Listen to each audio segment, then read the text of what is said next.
The horse knew before he did. It was a subtle thing, a shift of weight, a pricking of ears that had nothing to do with the wind that combed through the tall grass like a nervous hand. Covey stilled, his own senses reaching out, tasting the air. There was the familiar scent of dust and sun-baked stone, of horse and leather, and beneath it, something else, something human and afraid. He moved without sound, a shadow detaching itself from a larger shadow cast by a mesa outcrop. His prize stallion, a paint with a spirit as wild as the land itself, stood tethered by a long rope to a scrub cedar. Its liquid eye was fixed on a point just beyond the rocks. Covey followed its gaze. She was thin as a fence rail, a wraith made of frayed calico and desperation. Her hair was the color of winter wheat, a shocking splash of gold against the dun-colored earth, so tangled and matted with burrs it looked like a broken bird's nest. She was barefoot, the soles of her feet cracked and bleeding. She moved with a strange, hobbling grace, one hand outstretched toward the stallion's rope, her body coiled with a tension that spoke of years spent expecting a blow. She did not see him. Her world had narrowed to the horse, to the possibility of escape it represented. Her face, smudged with dirt and streaked with the salt of old tears, was a mask of grim purpose. Covey felt a cold knot of anger tighten in his gut. This was his horse, a part of his soul, earned with blood and patience. This was his land. She was a trespasser, a thief. He let her get closer. He watched her fingers, trembling but determined, begin to work at the knot he had tied. The knot was complex, a sign of a careful man, and her clumsy, starved fingers fumbled with it. A low sound of frustration, fragile as a dry leaf, escaped her lips. Section, that was when he stepped from behind the rock. He did not speak. He did not need to. The sight of him was enough. He was a man made of the landscape itself, his skin the color of burnished copper, his body lean and hard. He carried whole winters in his eyes, dark and flat and unreadable. The woman froze. The small sound she had made died in her throat, strangled by a terror so pure it was a thing of beauty. Her hand snapped back from the rope as if it had been a rattlesnake. She did not scream. She did not run. She simply stood there, her head bowed, her shoulders slumped in utter and absolute defeat. She looked like a plant that had been denied water for a month, brittle and ready to crumble into dust. He walked toward her, his moccasins making no sound on the hard-packed earth. The stallion snorted, tossing its head, but did not shy from him. He laid a calming hand on its neck, his gaze never leaving the woman. He saw the way she flinched when he moved, the way her whole body seemed to shrink into itself, trying to disappear. He saw the raw, chafed skin of her wrists, the angry red circles that spoke of ropes tied too tight for too long. He saw the faded purple of a bruise that bloomed on her cheekbone, the shape of a man's knuckles. He saw the hollows under her eyes, the stark terror that lived there, a terror that had nothing to do with him and everything to do with what she was running from. The anger in his belly did not vanish, but it changed. It became something colder, heavier. This was not a common thief. This was a creature cornered, chewing off its own leg to escape a trap. He reached into the pouch at his hip and took out a thin leather thong. She squeezed her eyes shut, a faint tremor running through her frame. She was waiting for the strike, the punishment she believed she had earned. Instead, he took her hands. They were small and bird-like, all bone and cold skin. He bound them loosely in front of her, his touch impersonal, functional. It was not a gesture of cruelty, but of control. He could not leave her here. He could not trust her. He did not know what to do with her.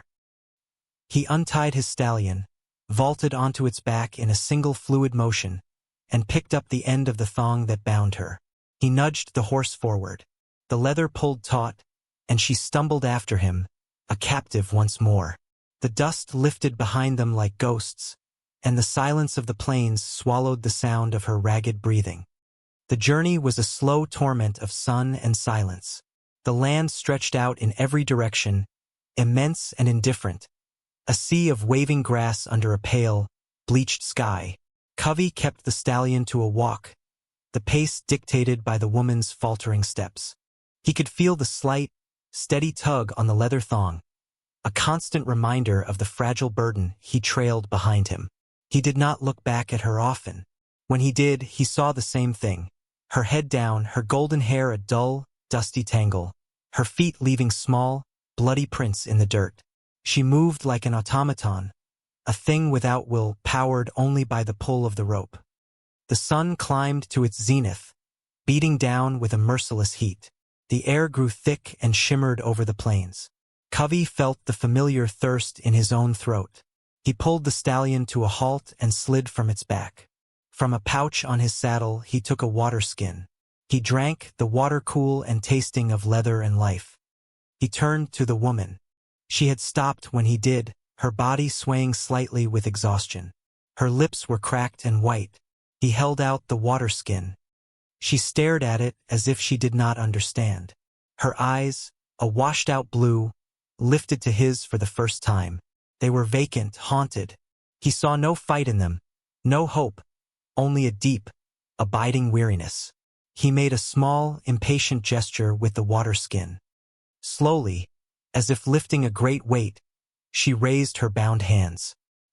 He brought the skin to her lips and tilted it. Water trickled into her mouth. She drank greedily, some of it spilling down her chin and onto the front of her ragged dress, leaving dark patches on the gray cloth. When she had taken her fill, she gave a small, shuddering cough and turned her head away. He stoppered the skin and tied it back to his saddle.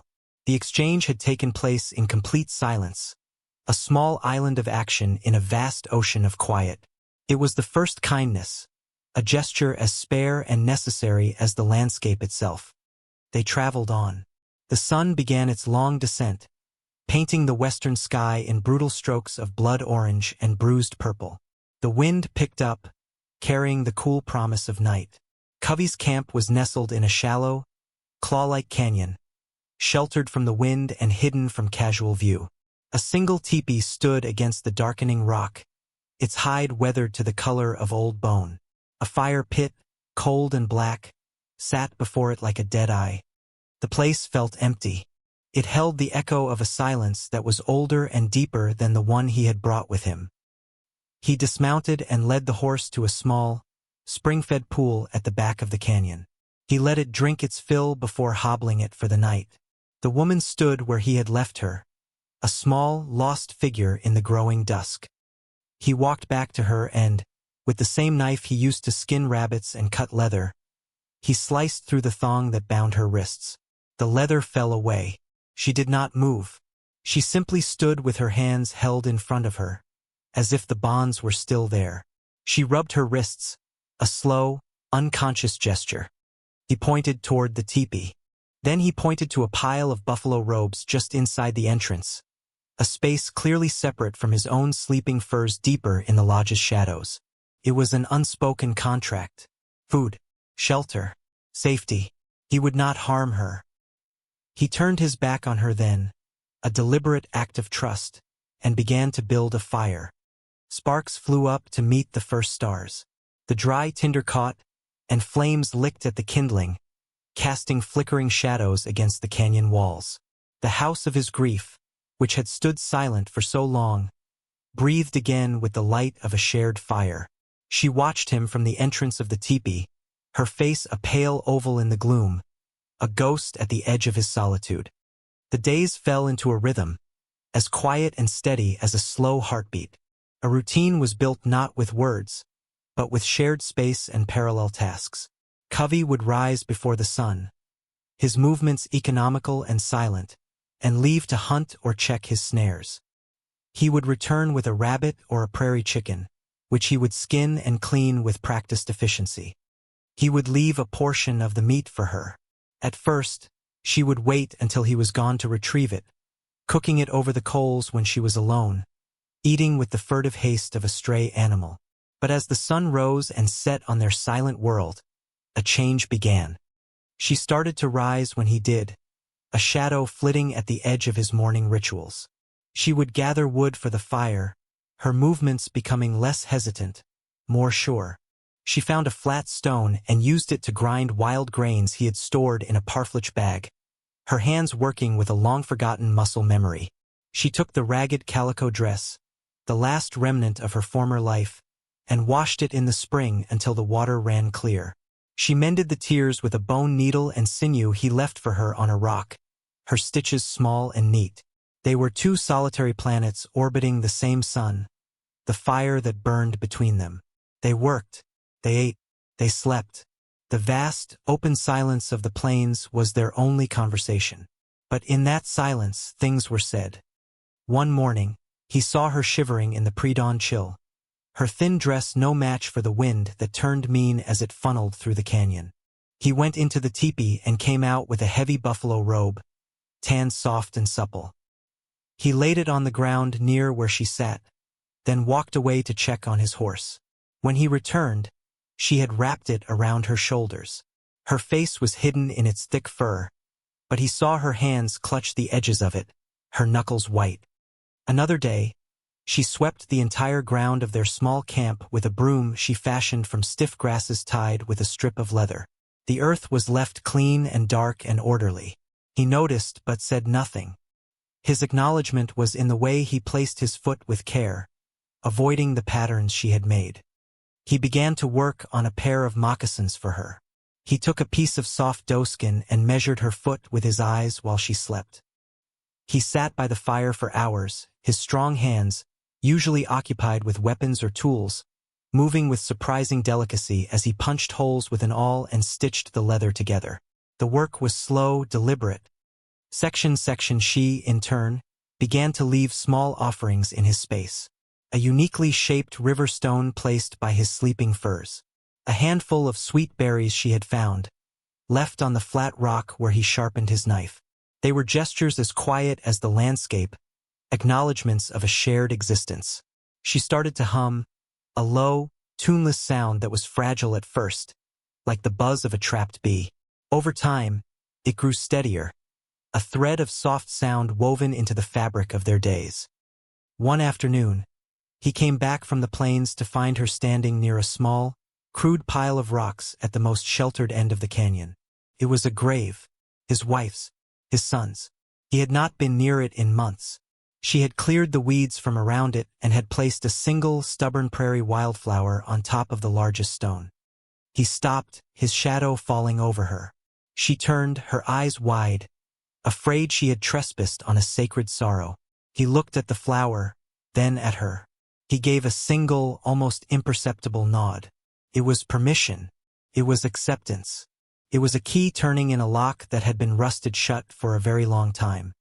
That night, a storm rolled in, a great, bruised belly of a cloud that swallowed the stars. Lightning spiderwebbed across the sky, and thunder cracked like the world splitting open. Rain came down in solid, gray sheets. They sat inside the teepee, the fire in the center pit hissing as stray drops found their way through the smoke hole. A particularly violent clap of thunder shook the ground, and she flinched, a small, sharp cry escaping her lips. In the flickering firelight, he saw that she was trembling, her face pale and slick with a fear that seemed to come from deep within her. Her nightmare had come for her while she was awake. He did not move toward her. He did not offer empty comfort. He simply stayed where he was, a steady presence on the other side of the fire. He picked up the half-finished moccasin and his awl, and he began to stitch. The small, rhythmic sound of the tool piercing the leather was a counterpoint to the storm's fury.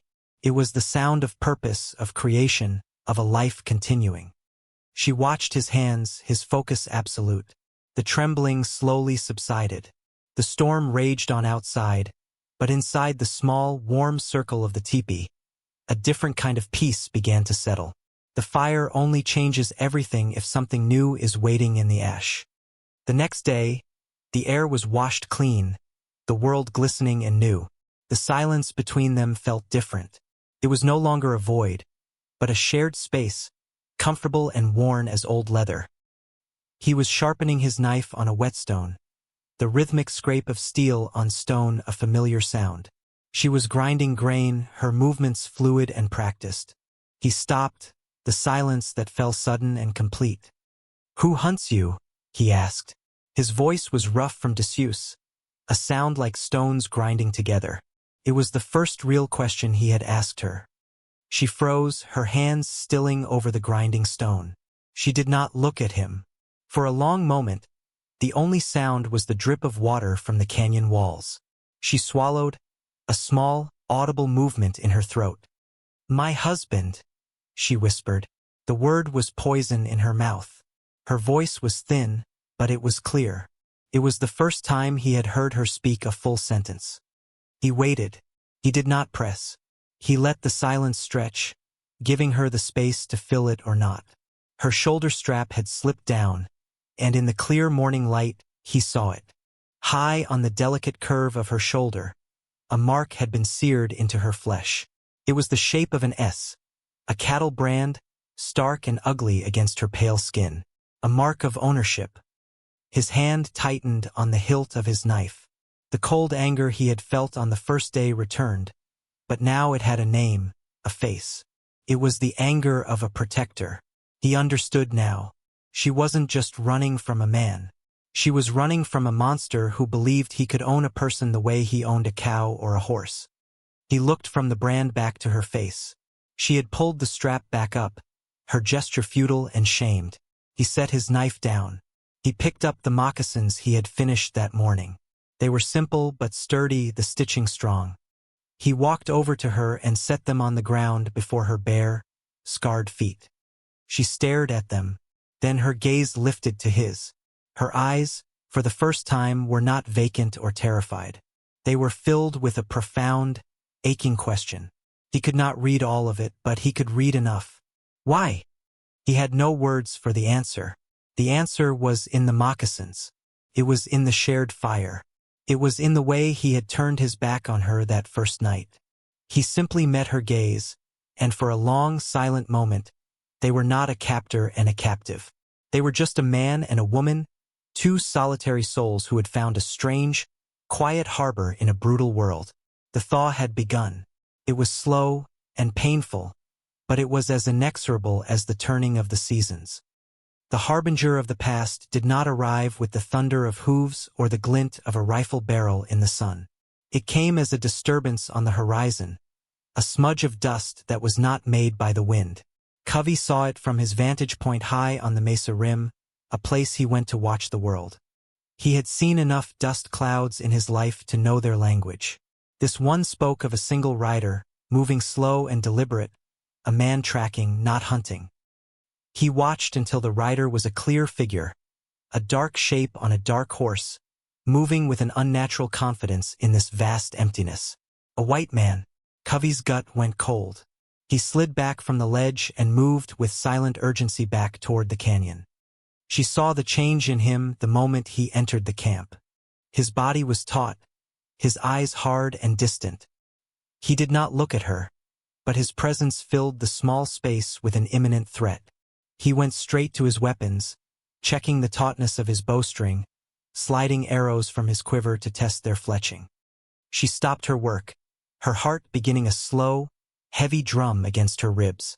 She knew, before a word was spoken, she knew who was coming. The past had found her. The tenuous piece of their small world was about to be shattered. He finally turned to her.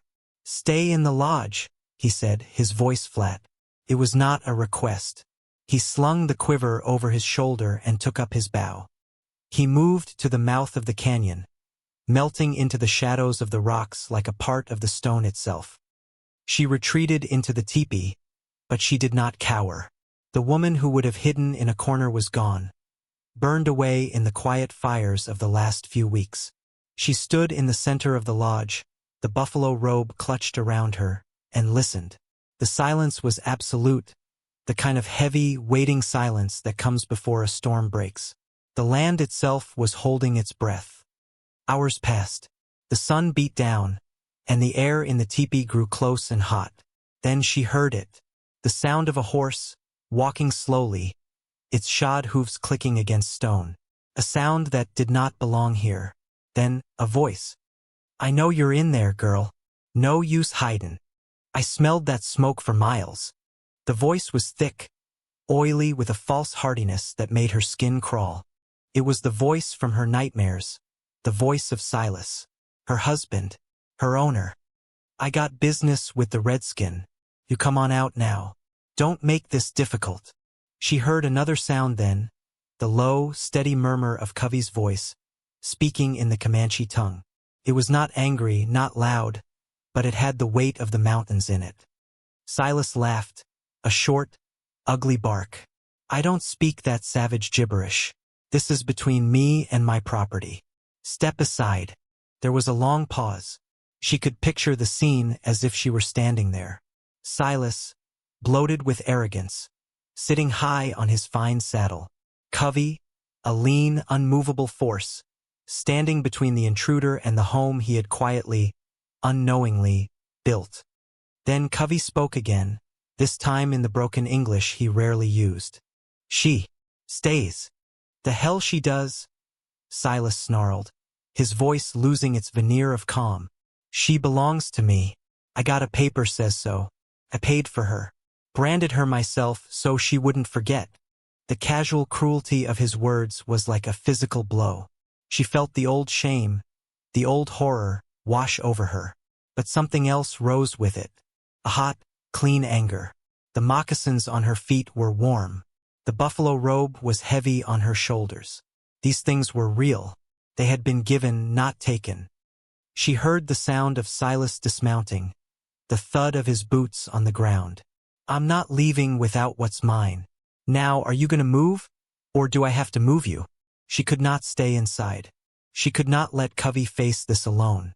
This was her fight, her past. She had to stand. She pushed aside the flap of the teepee and stepped out into the blinding sunlight. Silas was there, not 10 paces away. He was just as she remembered. A big man running to fat, his face florid, his eyes small and mean. He had a pistol tucked into his belt. When he saw her, his mouth twisted into a triumphant sneer. "There she is. Look at you. Playing house with an Indian. Take off that filthy blanket and get over here." Covey had not moved. He stood between them, his body relaxed but radiating a lethal stillness. He held his bow loosely in one hand. He did not look at her, but she felt his awareness of her, a solid presence at her back. She looked at Silas, at the man who had bought her, used her, and marked her like an animal. The fear was still there, a cold snake in her belly. But it was no longer the only thing inside her. There was a strength she did not know she possessed. A strength forged in silence and small kindnesses. "No," she said.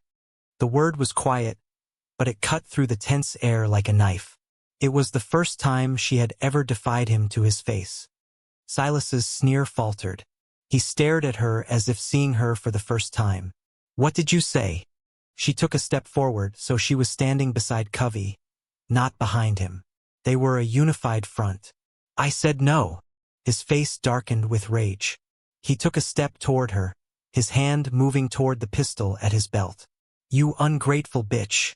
After all He never finished the sentence. As his hand touched the butt of his gun, Covey moved. It was not a big movement. He simply raised the bow, knocking an arrow with a speed that was almost invisible. The motion was fluid, economical, and utterly deadly. The tip of the flint arrowhead was aimed squarely at Silas's throat. Silas froze, his hand hovering over his pistol. His eyes widened, finally understanding the man he was dealing with. This was not a negotiation. This was a statement of fact. But the fight was not just Covey's. It was hers. While Silas was mesmerized by the threat of the arrow, she bent down and picked up a heavy, smooth river stone from the edge of the fire pit, felt solid and real in her hand. She stood up straight, her eyes locked on Silas's. She did not raise the stone to throw it. She just held it. A weapon, a choice, a declaration that she would fight for this piece of earth, for this life. Silas looked from the arrow tip to the stone in her hand, to the two figures standing against him, unyielding as the canyon walls. He saw not a savage and a runaway piece of property. He saw a man and a woman defending their home. His bluster evaporated. leaving behind the sour truth of his cowardice. He was a bully, and his power existed only in the fear of his victims. Here, there was no fear left for him to feed on. He spat on the ground. "She ain't worth dying for," he said it to save face, to pretend it was his decision. He backed away slowly, his hands raised in a mocking gesture of surrender. He clumsily mounted his horse, never taking his eyes off the arrow. "This ain't over," he snarled, but the threat was hollow. He wheeled his horse around and spurred it, galloping away, a graceless retreat from a battle he had already lost. They stood together, watching until the dust of his departure settled back into the earth. The canyon was silent again, but the silence was different. It was the ringing silence of victory, of survival. Covey slowly, carefully, unknocked his arrow and lowered his bow. He turned to her.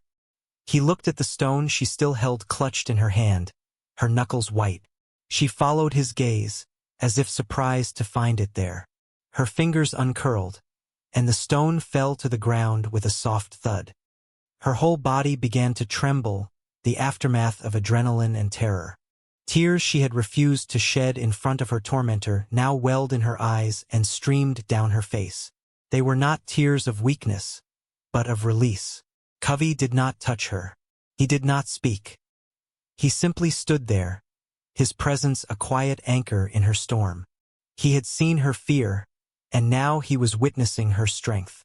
He had protected her body, but she had saved her own soul. He watched as the tremors subsided, as her breathing evened out. When she was calm, he turned and went back to the fire. He added wood until it burned high and bright, a defiant blaze against the coming night. He took the rabbits he had caught that morning and began to prepare their meal. The simple, domestic act was a powerful affirmation. Life went on. They had faced the past and they had won. Their unspoken contract had been sealed in fire and fear, and a new one had been forged in defiance. In the days that followed the confrontation, a new quiet settled over the canyon. It was not the silence of strangers, nor the charged silence of a truce. It was the quiet of a shared and settled thing, the comfortable peace of a home that has weathered a great storm. She had not been broken. She had not been reclaimed. She had stood her ground. That act had changed the very air she breathed. She moved with a new purpose, her shoulders straighter, her gaze direct. The ghost that had haunted her eyes was gone, replaced by a steady, watchful light. One evening, as the sky bled out its color and the first stars appeared, they sat by the fire. He was carving a piece of cottonwood, the shavings falling at his feet. She was stitching a new pattern of her own design onto a leather pouch, using dyed porcupine quills he had given her. It was a pattern of a river flowing around a tall rock, a story in thread and leather. He stopped his carving and watched her for a long moment. He had taken a woman who was a nameless object, a piece of property branded by another. He had given her shelter, and she had given his home a heart. But she was still nameless in his world. "Tohayaka," he said, his voice quiet but clear in the still air. She looked up from her work, her needle poised. The name was foreign, the syllables soft and strong. She tilted her head, a question in her eyes. "It means she stands alone," he explained, speaking more English than he had in all the weeks she had known him. "But not against." He gestured from himself to her, a small, significant motion. It was the best he could do to explain the nuance, the idea of a resilience that was self-contained yet part of a whole. Tohayaka. She tried the name in her mind. Felt right. It fit her in a way her old name, a name Silas had given her, never had. Her old name belonged to the woman in the ragged dress, the woman with the empty eyes. This name belonged to the woman who held a stone in her hand and faced down her past. It was a name of respect, a name of strength. A naming was a kind of birth. She gave him a small, solemn nod. Acceptance. A few days later, she did something of her own. She took the gray, tattered calico dress, the one she had arrived in, the one she had mended and washed and clung to as her only possession. She held it for a moment, the flimsy fabric a symbol of all she had escaped. Then, she walked to the fire and laid it on the flames.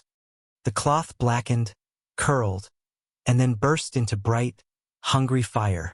It burned quickly, turning to gray ash that floated up into the evening sky and disappeared. She watched until the last piece was gone. A life erased, pyre for a ghost.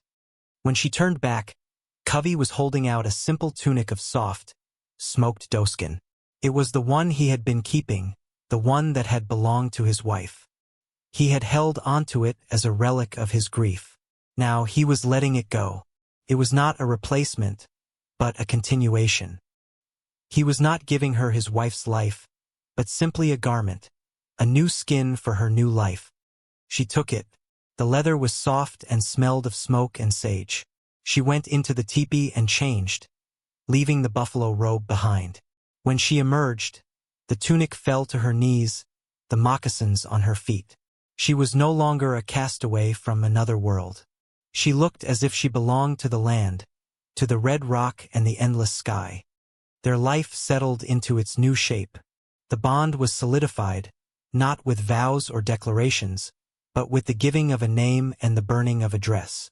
It was affirmed in every shared meal, every silent parallel task. He taught her the names of the plants which were for medicine and which for food. She taught him, without words, how to live with a quiet sound in his house again, how to see the grace in a small, placed stone. The teepee was no longer just his shelter, a hollow monument to his grief. It breathed. It was home. The seasons turned. The harsh sun of summer softened into the golden light of autumn. The wind grew teeth.